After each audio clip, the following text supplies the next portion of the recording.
Ndugu zangu wapendwa, tumsifu Yesu Kristo.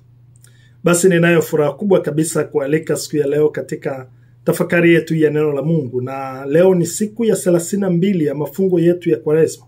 Nikushukuru sana wewe ndugu yangu ambaye tumekuwa tukifuatana, ukinifuatilia kila mara ninapotoa semina hii na au mafungo haya. Ninakushukuru sana kwa kunifuatilia, kwa kushare ujumbe huu. Nimeona mabadiliko, watu wakituma jumbe mbalimbali, namna ambavyo mafungo haya yamekuwa msaada kwao. Mungu aendelee kuwabariki. Ndugu zangu wapendwa, kuna msemo unaosema kwamba maamuzi yetu ya leo huamua kesho yetu. Leo nataka kuzungumza juu ya ujumbe unaotutaka kufanya maamuzi, na maamuzi haya ni maamuzi ya kutoka kwenye mabanda, ningeweza kusema kwenye mabanda ya nguruwe, kwa sababu tunatafakari ule mfano wa mwana mpotevu, ile habari ya mwana mpotevu alivyokaa kwenye mabanda ya nguruwe kule, lakini aliamua kutoka. Kwa hiyo msemo huu unasema maamuzi ya leo yanaamua hatima ya kesho yetu. Unajua, katika maisha yetu ya kila siku, kila hatua tunayochukua, kila uamuzi tunaofanya una mwelekeo. Manake kila uamuzi tunaofanya unatupa direction ya tunakoelekea. Kila uamuzi tunaofanya unatuambia kwa namna nyingine kwamba kesho yetu itakuwaje. Kwa hiyo unajua, ni vizuri sana sasa tukafahamu kwamba sio kila njia ni ya kurudi nyumbani. Kuna wengi waliotoka lakini hawakuweza kurudi tena. Walitoka kwao lakini hawakuweza kurudi, walijikuta mabandani.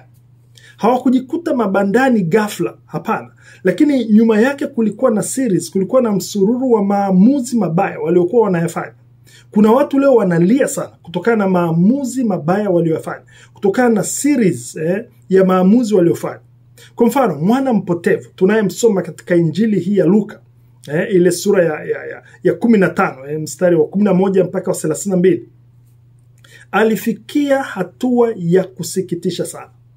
Tukumbuke kwamba huyu alikuwa ni kijana aliyeanza kwa raha sana, aliyeanza kwa uhuru sana. Alitoka nyumbani kwa makeke yote, alitoka nyumbani akiwa na fedha, akiwa na mali amepewa. Lakini sasa hivi anajikuta akiwa kwenye banda la nguruwe. Anajikuta kwenye banda la nguruwe. Can you imagine? Sasa kwa muktadha huu au kwa muktadha wa Kiyahudi kwa mfano, hili lilikuwa sio jambo la kawaida. Lilikuwa ni jambo la kuaibisha, lilikuwa ni jambo la kufedhehesha kabisa.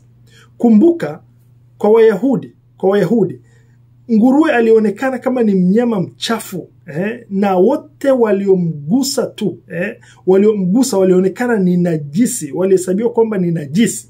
Hasa fikiria hadhi ya huyu kijana ambaye alikuwa sasa anakaa na nguruwe. Kwa hiyo hadhi ya huyu kijana iliporomoka kabisa hadi kufikia kiwango cha chini kabisa, hadhi ya huyu kijana.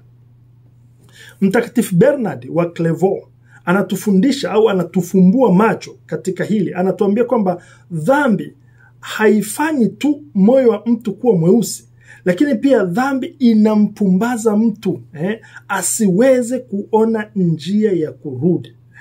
Dhambi inakupumbaza usione njia ya kurudi. Kwa maneno mengine, dhambi inakupiga upofu. Unataka kurudi, huoni njia tena. Ndugu zangu, ndivyo ilivyokuwa kwa huyu kijana, huyu mwana mpotevu. Alizama katika raha za muda mfupi, akasahau thamani yake kabisa, na hatimaye akajikuta sasa mahali ambapo sasa kwamba hawezi tena kuona thamani ya maisha yake. Alijikuta kwenye namna hiyo. Ndugu zangu wapendwa, hilo ndilo banda la nguruwe. Hilo ndilo banda la nguruwe. Banda la nguruwe sio tu eneo la uchafu, bali banda la nguruwe ni ile hali ya kupoteza matumaini. Ni ile hali ya kukaa mahali pagiza. Ni ile hali ya upweke, huzuni isiyo na faraja yoyote ile. Kwa hiyo naomba tujiulize sote kwa pamoja. Hivi ni nini kimesababisha kupoteza matumaini kwenye maisha yako? Ni nini kimesababisha kuona kila kitu ni giza kwenye maisha yako? Nini kimesababisha? Ni nini kimeleta upweke ndani yangu? Nini kimeleta huzuni ndani yangu? Sasa maisha ya dhambi, ndugu zangu, yanaweza kuonekana ni mazuri sana mwanzoni. Yanaweza kuonekana yanaleta raha, ila ni raha ya uongo. yanaweza kuonekana yanakufanya ujione kwamba uko huru, ila ni uhuru wa uongo. Yanaweza kukuletea ushawishi na marafiki wengi, ila wanaweza wasiwe ni marafiki wa maana. Yanaweza kukuletea tamaa ya kutaka kujitegemea kama huyu kijana alivyofanya.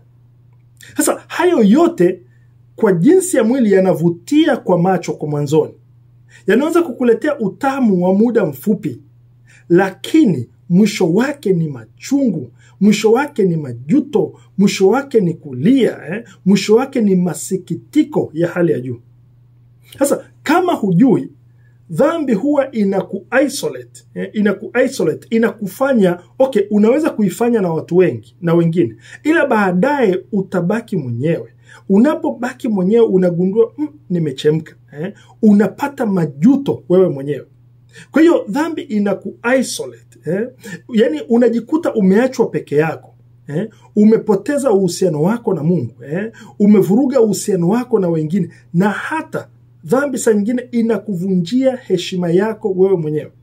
Mwana mpotevu alidrop, ile heshima yake ilidrop kutoka kuwa mtoto wa tajiri, anajikuta anakaa na nguruwe, anakula na nguruwe.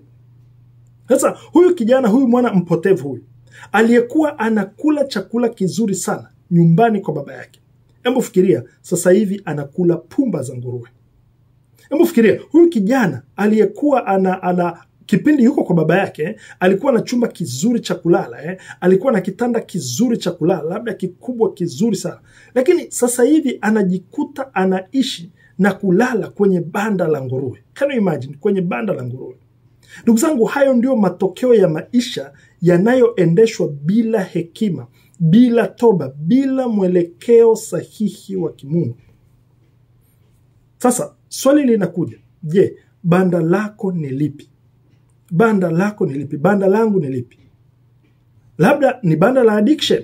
Banda la addiction, pombe, sigara, ngono haramu, mitandao yenye matusi wakati mwingine, au mambo yanayodhalilisha.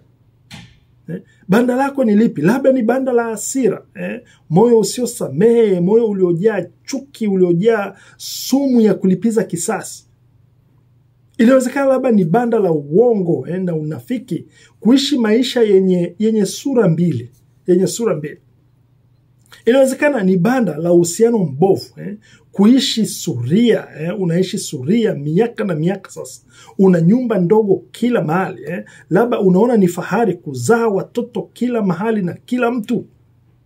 Inawezekana labda banda lako ni kuto kujisamehe wewe mwenyewe, kuendelea kuishi katika kujihukumu kwa mambo ya zamani, kukosa amani.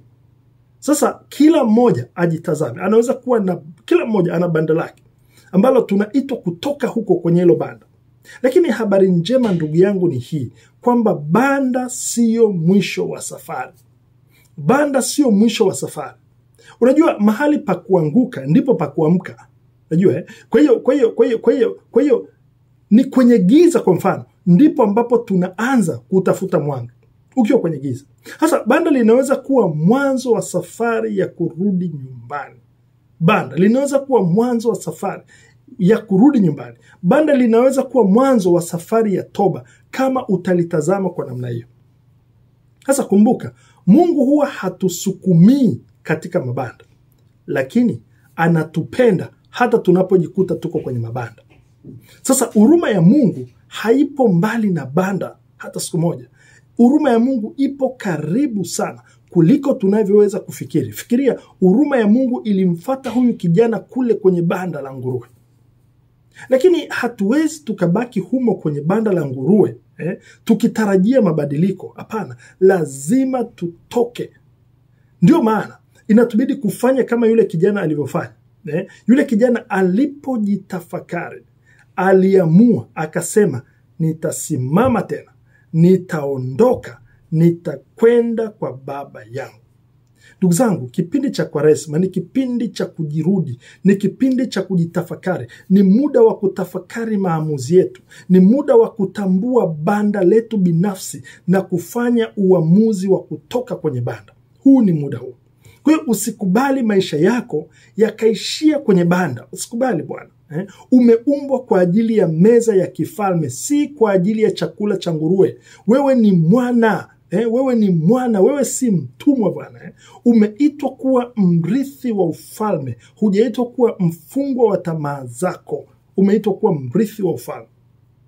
Kwa hiyo ndugu zangu, hebu tujipime na tujiulize. Hivi ni uamuzi gani umefanya ambao umekupeleka mbali?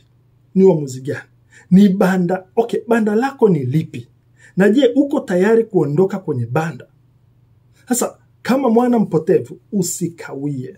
Simama, jipe moyo na anza safari ya kurudi nyumbani. Toka kwenye banda. Utamkuta baba yuko mlangoni. Baba bado yuko mlangoni. Macho yake bado yanakutafuta. Utasikia sauti ya baba yako inayosema, karibu mwanangu, karibu nyumbani. Mungu Mwenyezi awabariki na kuwatunza. Ndugu zangu wapendwa, niseme tena, ninakushukuru sana kwa kuendelea kunifuatilia na kushukuru kwa kuendelea kujifunza pamoja nami. Ninakushukuru sana. Kama hujawahi kusubscribe, naomba subscribe. Alafu nitafurahi sana kama utawaalika wengine, utawatumia ujumbe huu.